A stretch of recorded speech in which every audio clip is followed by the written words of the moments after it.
Y por eso es que flota en última vez el hielo, ¿no? Es correcto. Usted está, profe, que el 10%, ¿cierto? No sé si alguien está hablando o que tiene el micrófono apagado, perdón, los apago y el que quiera hablar, pues lo enciende. Bueno, entonces, para continuar o terminar la pregunta que estaba haciendo, efectivamente, todas las sustancias líquidas, cuando se aumenta la temperatura, su densidad va a disminuir. O sea, el agua, por eso es que, por ejemplo, cuando hablamos de agua en los mares, las aguas calientes son las que están en la parte superior y las aguas frías son las que están en la parte inferior. Y bueno, ahí hay unos procesos de circulación natural del agua en los ríos y en los océanos y todo lo demás. O sea, lo que es más caliente trata de estar siempre más arriba porque tiene menor densidad. Obviamente, es que una sustancia cuando se calienta se expande, o sea, está la misma cantidad de agua, pero en un volumen mayor. Eso es, digamos, la densidad, entonces la densidad es menor. Cuando yo la voy enfriando, pues ocupa menos espacio, la densidad es mayor y él se supone que debe ir para el fondo. Pero el agua es la única sustancia, de todas las sustancias que hay en la naturaleza, el agua es la única que cuando se congela flota. Entonces, flota es porque su densidad físicamente, me imagino, es que la configuración de los cristales hace que ella tenga una menor densidad y cuando se cristaliza, por eso es que flota. Entonces, es la razón por la cual todos los glaciares y todos los témpanos de hielo y todo eso está flotando. Porque si fuera igual el agua a las demás sustancias, pues el hielo se iría para el fondo y allá no tendría problemas de que se estrellen los buques, el Titanic o cosas de esas. No, el agua es la única sustancia donde su condición sólida tiene una densidad menor que su condición líquida y por eso hace que flote, que no es lógico, no es normal, pero esa es la condición del agua, entonces ese es su caso especial. Hay otra condición especial que sucede mucho, es que el agua salada se congela a una menor temperatura que el agua normal. Eso es también por la presencia de estos iones que hace que los cristales cuando se está congelando se formen de una manera más estable. Entonces un agua con sal, un agua normal congela a 0 grados centígrados y un agua con sal va a congelarse a 3 grados, pero bajo cero, a -3 o a -4. Esto tiene también otras implicaciones. Por ejemplo, en Estados Unidos y en Europa, para limpiar las carreteras, ellos le echan sal al agua. ¿Cómo hacen esto? Pues, ¿cómo hacen esto para limpiar la sal al hielo, perdón?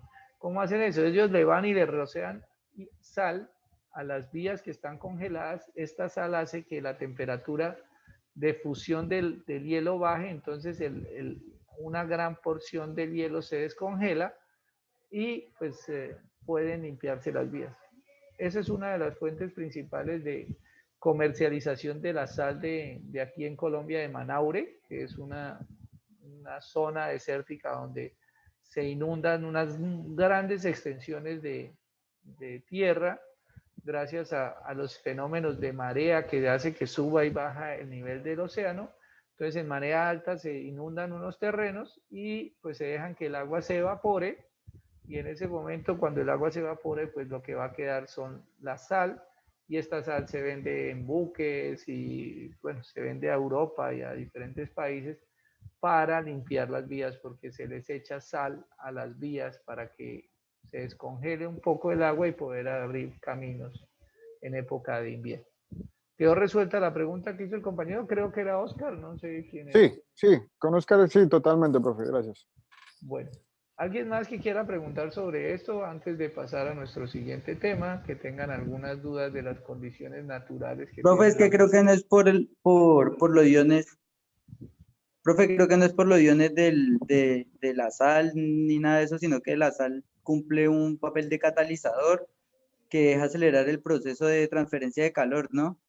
Entonces, la sal puede ser se puede utilizar para enfriar algo, si se utiliza, pues, no sé si han visto en internet el video de cómo congelar agua y eso, que es meterla en un lugar donde hay hielo y le echa sal, entonces pues la transferencia de calor va a ser bueno, la transferencia de calor va a ser del termo hacia el hielo, entonces pues se va a congelar más rápido. Y lo que usted decía de las calles en Estados Unidos y eso, pues lo mismo, va a pasar el calor del aire a nivelar la temperatura del hielo en el piso. Entonces, por eso es, pero la sal ahí cumple un papel de catalizador, si mal no estoy, ¿no? Bueno, No sé cómo tal. lo podemos revisar, no hay problema. Gracias, Fernando. ¿Alguien más que quiera aportar algo adicional? No, pues, ya que lo mencionó Fernando, profe, de pronto también hacer una breve explicación, profe, con respecto a la propiedad de que el agua es regulador del clima. Bueno, como creo que es la capacidad de absorber calor, realmente la que hace que el agua sea un regulador del clima, ¿no? Pues mire, es que eso es otra propiedad que tiene el agua. El agua es una sustancia muy especial y por eso, digamos, es la más importante en la vida, porque es una de las sustancias que tiene la mayor capacidad calorífica. Los que acabaron de terminar su pregrado y los que ya son profesionales por allá del curso de termodinámica, debieron haber visto que la capacidad calorífica del agua era 1000 kilocalorías o kilobtus por gramo. Esas propiedades de capacidad calorífica, como les digo, en el agua son las más grandes. ¿Y esto qué implicaciones tiene? Que poder calentar 1 grado centígrado en el agua se requiere muchísima energía. Lo mismo enfriar. Entonces, esta propiedad que hace que requiera mucha energía para calentarla o para enfriarla, pues hace que el agua se vuelva como un balance térmico de todo el planeta y de todo sector. Entonces, si yo tengo unas zonas con mucha humedad, pues es muy difícil calentarlos o va a ser muy difícil enfriarlos. Otra propiedad que tiene el agua, que por ejemplo es la razón por la cual los que han ido por Boyacá y que conocen la planta, la termoeléctrica que hay ahí en Paipa, que a la salida de Paipa o a la salida de la termoeléctrica se ven como unos cilindros que botan vapor, que uno siempre ve que están botando vapor, porque digamos, eso ya es un equilibrio, pero es termodinámico. ¿Y qué es lo que vemos allá? A esos cilindros que les comento, o los mismos cilindros que vemos en los Simpson, pero ya mucho más grandes, allá los dos enfriadores gigantescos que tiene la planta nuclear donde trabaja Homero, o todas las plantas nucleares tienen estos cilindros. Esos son enfriadores. ¿Y qué es lo que pasa en estos enfriadores? Pues cuando yo tengo el agua caliente y yo la hago pasar por una corriente de aire, una parte de esa agua va a pasar a la fase gaseosa, o sea, una parte de esa agua se va a evaporar, porque naturalmente el agua pues también, así como el oxígeno tiene una capacidad de pasar a la fase acuosa, el agua también tiene una capacidad de pasar a la fase gaseosa, o sea, a pasar el aire. Entonces, cuando esa partícula o esa cantidad de agua pasa a la fase gaseosa, se está evaporando. Y al evaporarse, pues ya les acabé de comentar que el agua requiere muchísima energía. ¿Y de dónde va a sacar esa energía? Pues no la va a sacar del aire porque el aire tiene una capacidad calorífica muy baja. Entonces, ¿de dónde la retira? Pues de la misma agua. Entonces, eso hace que el agua, una parte que pasa a la fase gaseosa, pero la otra parte se enfría, porque tiene que haber un balance térmico, un balance energético. La energía que se consume para evaporar una fracción del agua, pues va a salir de la misma agua que tenemos en la que estamos ahí, con la que estamos trabajando, o el agua que está suministrando esta otra cantidad de agua, o el agua que se evapora. Entonces esto es como un equilibrio, que cuando hay algo que se está evaporando, pues la otra fracción de agua pues está enfriando, y con esto logramos obtener pues sistemas de enfriamiento como los que les comentaba, o funciona naturalmente también, pues cuando hay, que es la razón por lo menos, por ejemplo, que en las mañanas, cuando hay esas temperaturas bajas, por eso es que se queman las plantas, porque el agua, hay una parte que se va a evaporar y le retira la temperatura al agua que está digamos, como gotas de agua en la superficie de las plantas, o la misma que está en las plantas, y esta agua pues se congela, y es lo que vemos es lo que se conoce ¿qué? Se me olvidó el nombre en este momento, los agrícolas me dicen mejor el nombre, No es el rocío, porque el rocío son las gotas, sino que se producen las heladas o lo que ya sabemos que es que se queman los cultivos simplemente porque una parte del agua se está evaporando y le retira la temperatura a la otra fracción de agua que está ahí en la superficie y es lo que hace que se congele. Obviamente las temperaturas no son bajo cero en el ambiente, pero este intercambio de calor es el que hace que el agua que queda en la fase sólida o en la fase líquida, pues pierda temperatura más rápido de la que digamos puede intercambiar con el aire y por eso se presentan estos fenómenos de heladas. Creo, no sé si con esto quedaba claro lo que preguntaba Oscar o quiere que aclaremos un poco más. Claro, profe, claro. Bueno, ¿alguien más que quiera preguntar algo sobre el tema o pasamos a nuestra siguiente diapositiva? No, profe, todo claro. No, señor. Sí, señor. Bueno, entonces nuestra siguiente diapositiva, pues vamos a hablar sobre las propiedades del agua. Entonces, ¿qué propiedades del agua? Pues aquí tenemos una serie de propiedades que nos indican la calidad del agua. Vamos a ver esta diapositiva, a ver a dónde nos lleva. Bueno, entonces aquí vamos a empezar con nuestra primera resolución. La primera resolución de la que vamos a hablar en este curso es la resolución 2115, que tiene que ver con los criterios de calidad para agua potable. Y digamos es el primer tema que vamos a hablar. Entonces vamos a abrir aquí esta. Si abre, venga a ver si abre.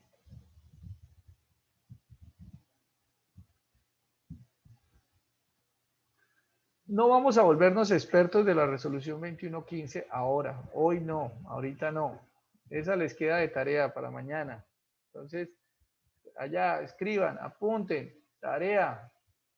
Se van a leer la resolución 2115. Ahora, después de que termine el partido de la Selección Colombia y que ya hayan celebrado que ganó, que perdió, como esté, entonces se van a tomar ese ejercicio a las 10 de la noche cuando terminemos la clase. Entonces, vamos a mirar la resolución 2115 rápidamente porque pues es muy extensa, pero voy a enfocarme principalmente en lo más importante. ¿Me confirman si ya la están viendo, por favor? Sí, señor. Sí, señor. Bueno, aquí la resolución, como todas las resoluciones, tienen definiciones, unos conceptos y pues nosotros vamos a mirar primero pues ya la parte resolutiva. Entonces vamos a empezar acá. Quiero que por favor ustedes allá en su cuaderno o donde tengan de apuntes, vayan escribiendo estos valores de algunas propiedades. Yo voy a hacerlo, yo lo voy a hacer acá en Excel, pero pues no voy a poderles compartir los datos sino hasta después. Entonces yo voy a estar escribiendo acá los parámetros y el artículo. Entonces, para que ustedes lo tengan claro siempre, entonces vamos a hablar del artículo 2.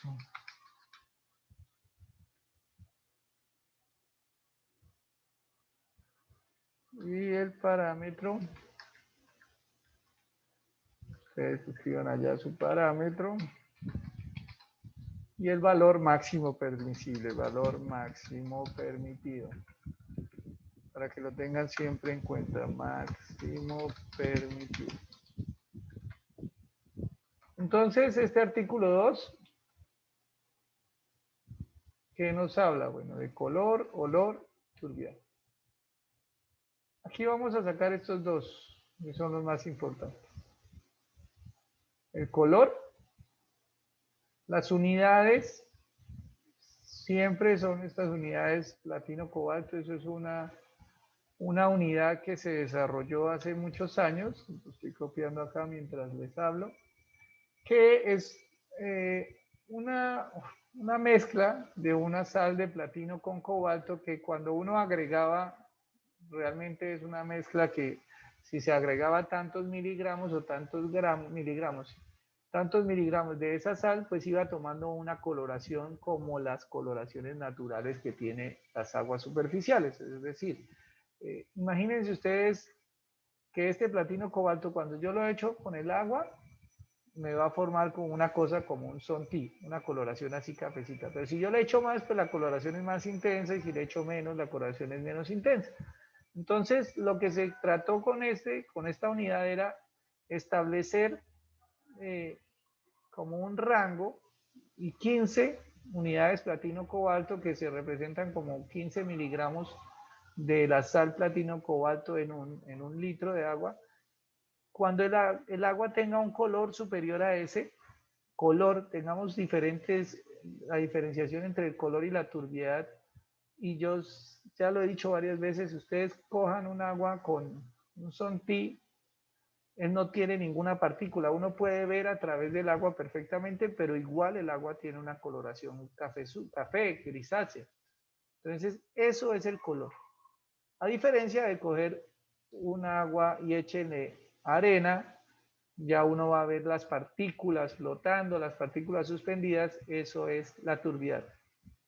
La técnica para medición del color y de la turbiedad pues son contrarias casi, aunque parecieran lo mismo, son dos técnicas totalmente opuestas, porque cuando uno mide el color es un rayo de luz, ya no se usa antiguamente era un comparativo, se tenían unos patrones de platino cobalto a diferentes gramos, a diferentes concentraciones, y uno simplemente mirando la muestra original con el patrón, y uno comparaba, y la que le diera un color semejante pues establecía eso. Pero eso ya no, eso ya está mandado a recoger. Hay un equipo que se llama el espectrofotómetro, que lo vamos a ver en el laboratorio el 18, el 28.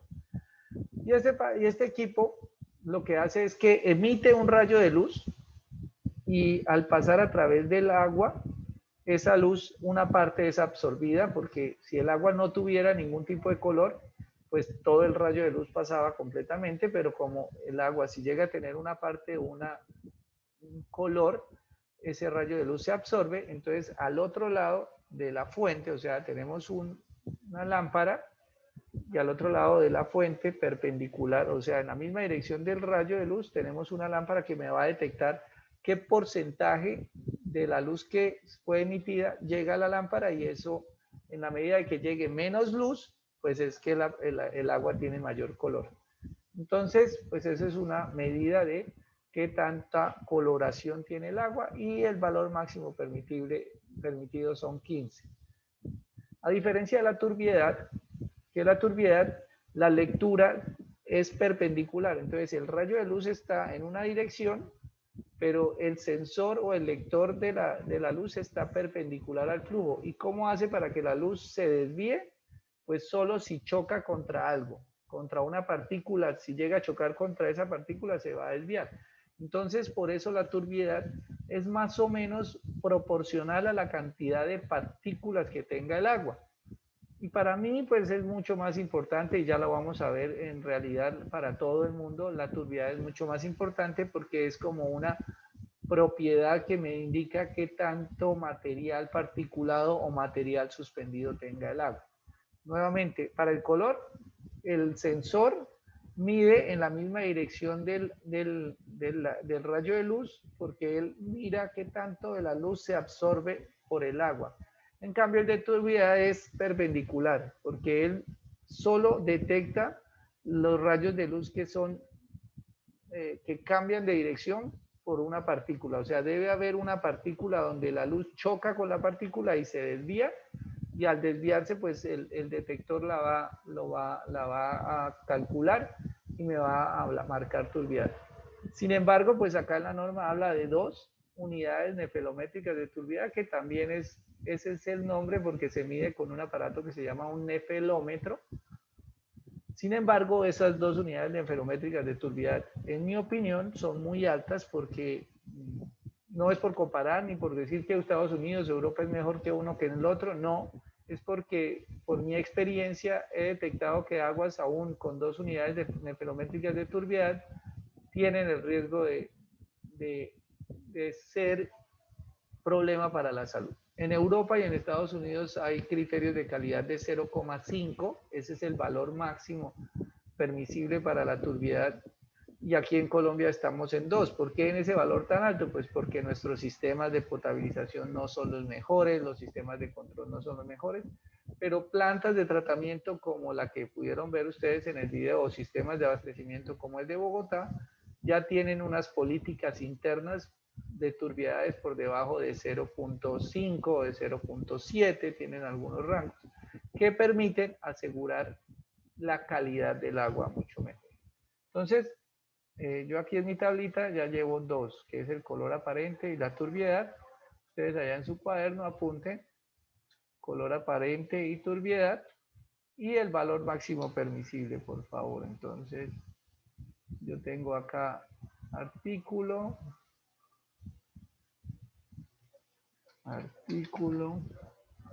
y valor máximo permisible.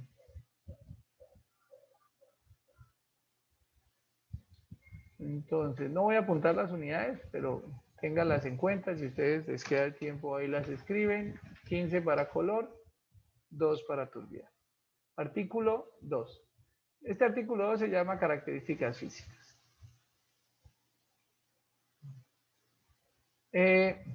No incluye olor y sabor, porque esto realmente no tiene ningún propósito.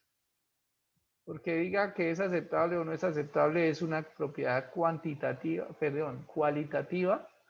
y eso depende de la persona que haga el análisis.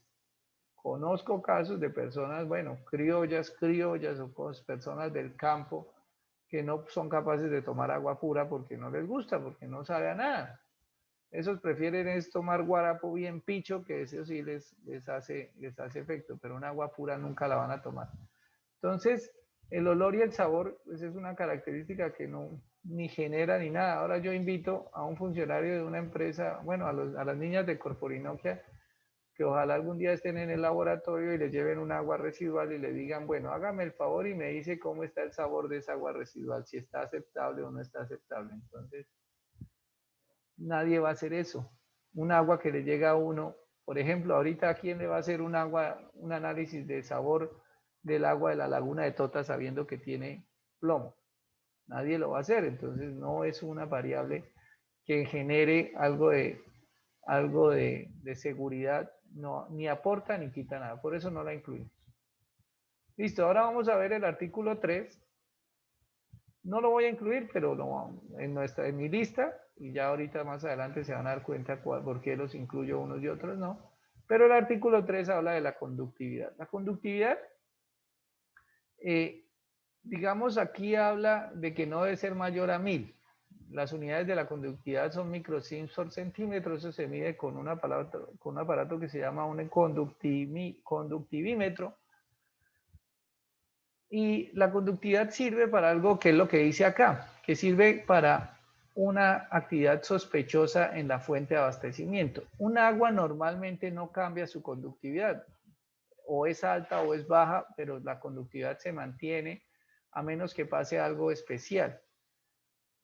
Entonces, cuando hay, por ejemplo, un evento de contaminación en un río o en una fuente de agua, pues la conductividad va a cambiar muy rápidamente y es una forma rápida de que los funcionarios de la empresa o de los operadores de la planta detecten que hay una cosa sospechosa y en algún momento tomar una decisión de suspender una captación, es decir, de suspender el suministro de agua potable a un municipio. ¿Por qué? Pues porque si yo tengo un agua con una conductividad, por ejemplo, hoy estábamos haciendo en el laboratorio, esta mañana teníamos laboratorio con los muchachos de pregrado, y pues la conductividad normal es de 120, 150. Esos son los valores de conductividad normales pues para el agua que estábamos analizando. Pero si de pronto el día de mañana la conductividad del agua me subió a 300, normalmente 150 y el día menos pensado subió a 300, pues eso es un riesgo, algo pasó. Puede ser que haya ocurrido una creciente y que se volteó la montaña allá y afloraron unos yacimientos de algunas sales o de algunos minerales que no estaban. Puede ser que no sea grave, pero puede ser también que de pronto se haya volteado un carro tanque o que se haya volteado, por ejemplo, hace unos años, uno dice, pero ¿cómo puede pasar esto en Colombia? Sucede. El río Magdalena en la parte, digamos, allá en el norte, ya en la costa, no tiene muchos puentes. O sea, los puentes sobre el río Magdalena, pasar de un lado al otro del río Magdalena en la parte de Cesar o en la parte allá de, digamos, en la parte baja, en la cuenca baja del río Magdalena, no hay muchos puentes. Entonces, la mayoría de las veces tienen que pasar es en ferry. Así como nosotros pasar en ferry aquí el río Cusiana, en Orocue, para pasar al Meta, en lugar de ir a dar una vuelta, pues como no hay puentes, pues pasamos en un ferry. Hace unos años ocurrió un caso de que uno de esos ferries se volteó. Naturalmente pasa, pues se pierden los carros, se pierden, la gente no se va a dejar morir tampoco, pues. Pero uno de esos camiones iba cargado con cianuro, como 30 canecas de 55 galones de cianuro. Cuando se enteraron de eso, pues graves, porque es que el río Magdalena además es la fuente de abastecimiento de agua de Barranquilla, de muchos municipios, y pues toda la fauna que tiene el río Magdalena, pues imagínense con cianuro qué iba a pasar. Pues afortunadamente no se rompieron las canecas. Eso tuvieron que hacer un ejercicio con buzos para sacar un pocotón de canecas y al final quedaron unas 2 o 3 que no pudieron recuperar. Afortunadamente por el caudal que maneja el río, pues en el momento en que estas canecas empiecen a romper y empiecen a emitir este cianuro y se empiece a disolver, pues se va a disolver lentamente y no va a ser mortal.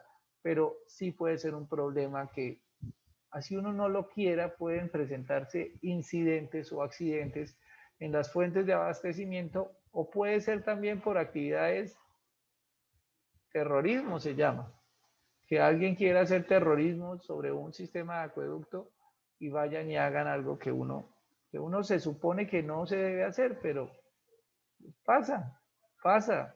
Cuentan, cuando estaba viendo el video de Chingaza hace un rato, que hablaban de la presa de Golillas. La presa de Golillas es la presa que tiene el muro, que tiene el embalse de Chingaza. No estoy seguro si es de Chingaza u otro que queda más arriba. Esa presa, pues se supone que debe ser, pues es la fuente de abastecimiento de agua de todo Bogotá, 10 millones de personas, y uno dice, pues eso debe ser más cuidado, y todo el mundo lo debe querer. Pero alguien fue y le puso una bomba a una presa de esas. Lo hace. ¿Con qué propósitos? Pues no sabemos cuáles eran las intenciones. Afortunadamente la bomba no funcionó, se dañó, porque si esa bomba hubiera estallado y hubiera dañado la presa de Golillas, la ciudad de Villavicencio no existiría, porque esa presa y esa fuente de agua es una fuente de agua que capta las aguas de este lado de la cordillera y se lleva hacia Bogotá a través de unos túneles que dijeron ahí que son 35 kilómetros de túneles. Esos túneles atraviesan la cordillera oriental. Pero si esa bomba que pusieron allá hubiera explotado, pues había desaparecido la ciudad de Villavicencio, porque esas fuentes superficiales son las que se convierten en el río Guatiquía. No sé, el compañero que vive en Villavicencio me corrige si es el río que pasa por el lado de Villavicencio. Pues por arriba es Guatiquía y hacia abajo es Guayuriba, no sé cuál sea. Creo que es Bueno, Guatiquía. finalmente es donde nace ese río, es Chingaza y toda esta zona de abastecimiento de Bogotá, los nacimientos.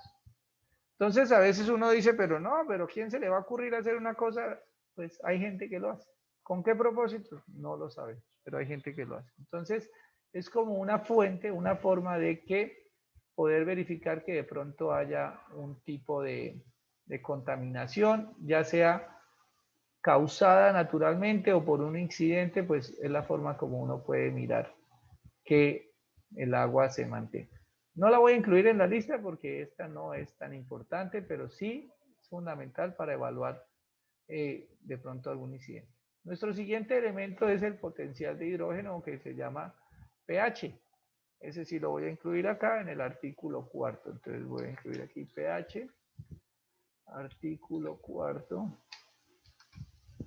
Entonces tengan su soplete allá y el pH me dice que varía entre 6.5 y 9.0.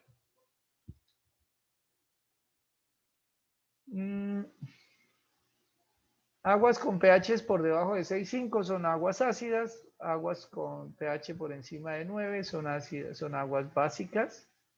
Normalmente dentro del tratamiento estamos dentro de estos rangos. Si el pH está por debajo de 6.5, lo tengo que subir.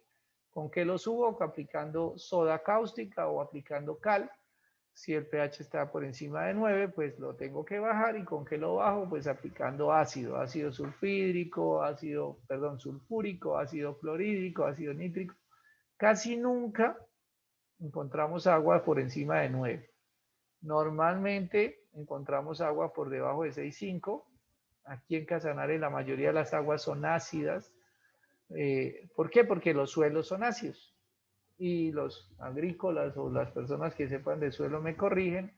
Aquí se presentan es porque en esos procesos de inundación, las tierras aquí en Casanare se inundan, duran mucho tiempo inundadas. En ese proceso, cuando están inundadas, se desarrollan unos procesos anaeróbicos y cuando estamos en procesos anaeróbicos, pues se generan unas sustancias ácidas que bajan el pH del suelo.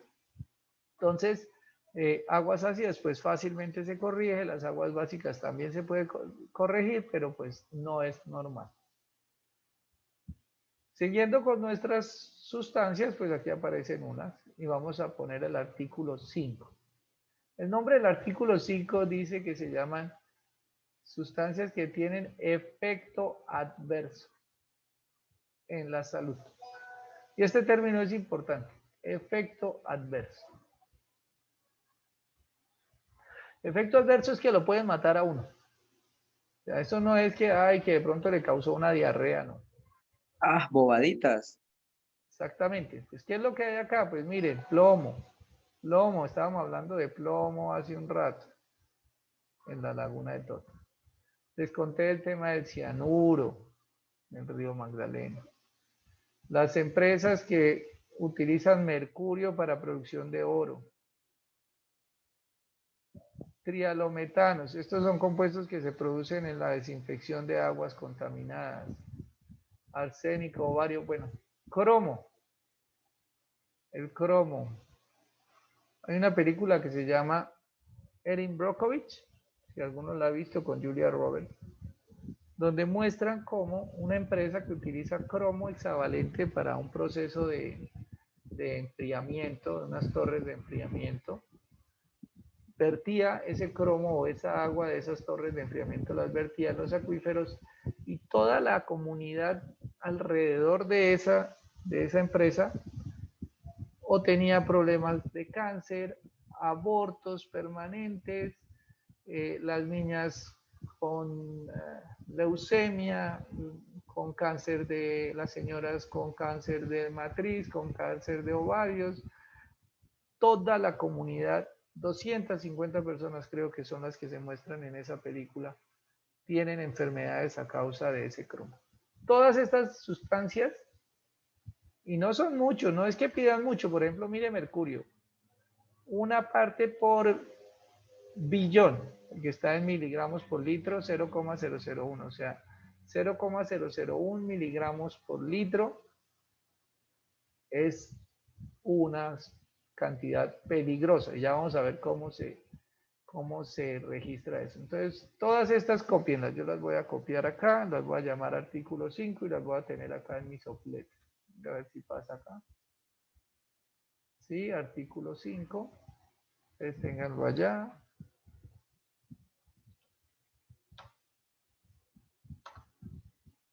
Y los valores, pues ya los copio por acá. Venga, a ver. Tengan ustedes ahí su sopletico porque es fundamental. Entonces, antimonio 0,02, arsénico 0,01, bario 0,7, cadmio 0,003, cianuro. ¿Han escuchado a alguien que se muera con cianuro? Lo de la Segunda Guerra Mundial no era que tenían su pastilla los agentes secretos y ellos se morían se envenenaban con cianuro, ¿no era? O sea, el de la fiscalía, ¿no? El Sí, el abogado que lo mataron con cianuro, ese no era la fiscalía, No, ese era... y uno que se suicidó también, que quería morirse porque no quería la condena. ¿Ah, sí? No, ese sí no lo sabía. Sabía de un abogado que mataron ahorita con el caso de Brecht, que le encontraron, eso fue muy popular hace poco acá en Colombia, hace como un año.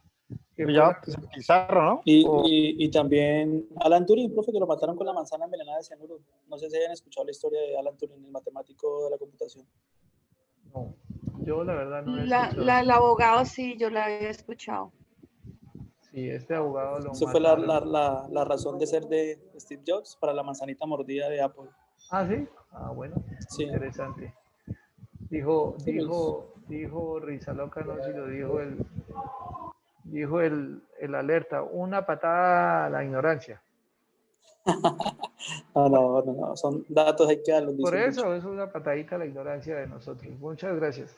Sí, el cianuro hace poco mataron a un abogado en el caso de Brecht, que era, creo que la fiscalía que estaba buscando, estaba investigando. Es más, el fiscal general, ay, ¿cómo se llamaba el fiscal que renunció?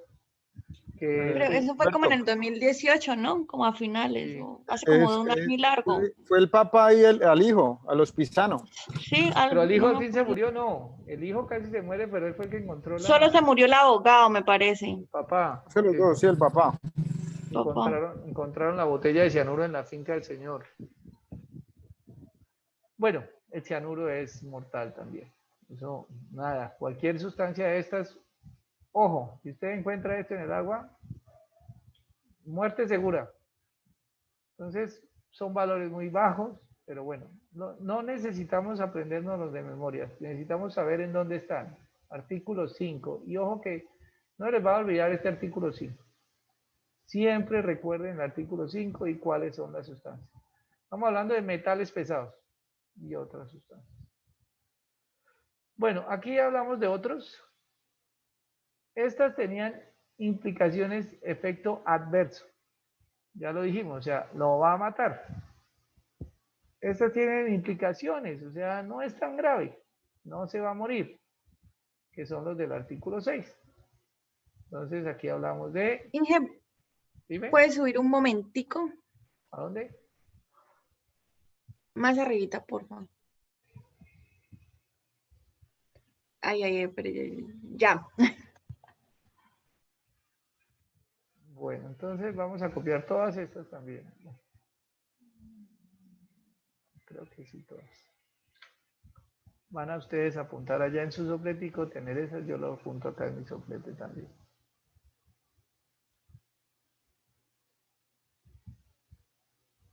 Entonces, bueno, estas no matan aún. Esta no es tan grave, sí tienen unos efectos que le produjo diarrea, que de pronto lo intoxicó, pero tanto como matarlo no lo mató.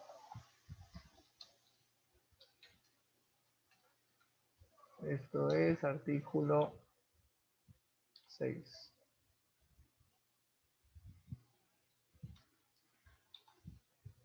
Entonces, los nitritos. Los nitritos se presentan cuando hay descomposición, por ejemplo, procesos de descomposición. Cuando tenemos valores altos de nitritos, es que muy seguramente hay un animal muerto en aguas arriba. Carbón orgánico, pues hay una descarga industrial, porque naturalmente no hay carbón orgánico en las aguas. Entonces, un valor de más de 5 miligramos por litro es porque puede haber una descarga de algún tipo aguas arriba o una descarga humana, aguas residuales domésticas, aunque no se mide como carbón orgánico, pero bueno, este es un parámetro. Nitratos también, pues los agrícolas me corrigen más, pues son todos los fertilizantes, entonces de pronto